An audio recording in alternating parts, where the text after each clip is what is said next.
In theory, there is no difference between practice and theory. In practice, there is. Start with emotion and see for yourself. Bring your beliefs along for the ride. You will need them.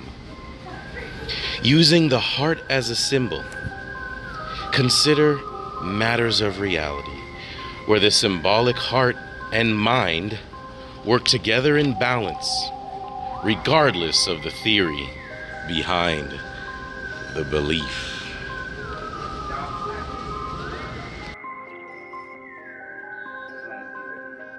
Alrighty. So, welcome to the practical chat. All right. So, I started out with energy. Seems like energy's everywhere, and it matters. Matters are everywhere. Energy everywhere. Matters everywhere. Brain function. It's labeled in black. Because it seems like brain function is everywhere, even if it's not peak functioning. I included the feminine, which seems to correspond directly with the subconscious mind, or like the dream state, daydream state even.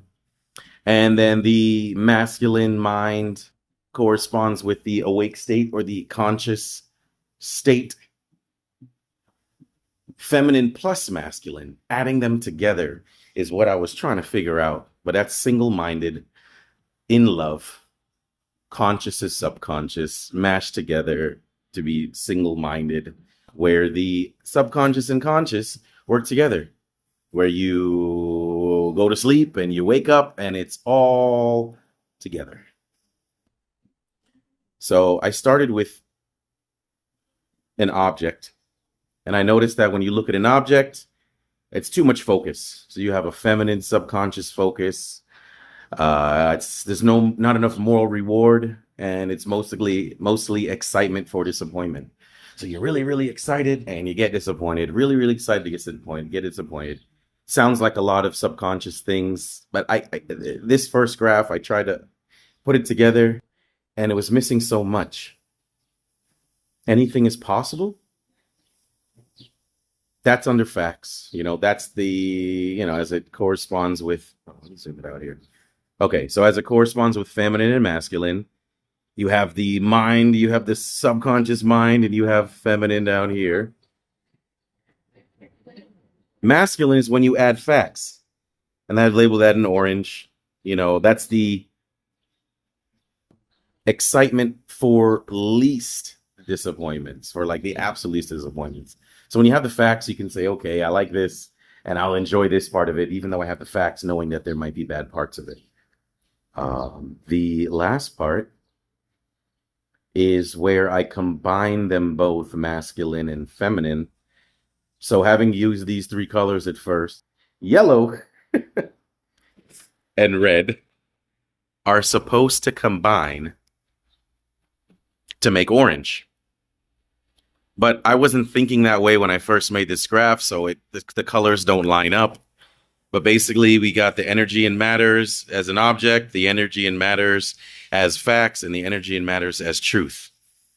When you're into facts, you get the least disappointments. And when you're in truth, the conscious mind leads the subconscious mind. And the subconscious mind kind of follows along with the conscious mind, especially when the conscious mind's listening to the subconscious mind.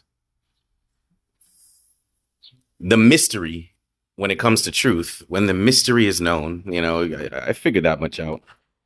So in a nutshell, I started polishing the idea here, observing and expanding an object. Objective truth helped me expose subjective belief. So I had to grow the idea. But within truth, when you know the truth, you have distraction, which changes your mind. You have direction, which is the direction that your mind is going before you distract it and then change it to think something else. And destruction is when the thought is no longer in between direction and distraction. Destruction is when the thought leaves your brain and becomes an action.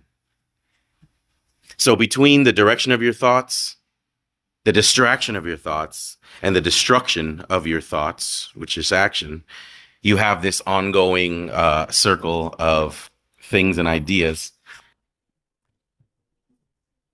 It's pretty much being alive. And that is the first part. Yeah. And that is the first part.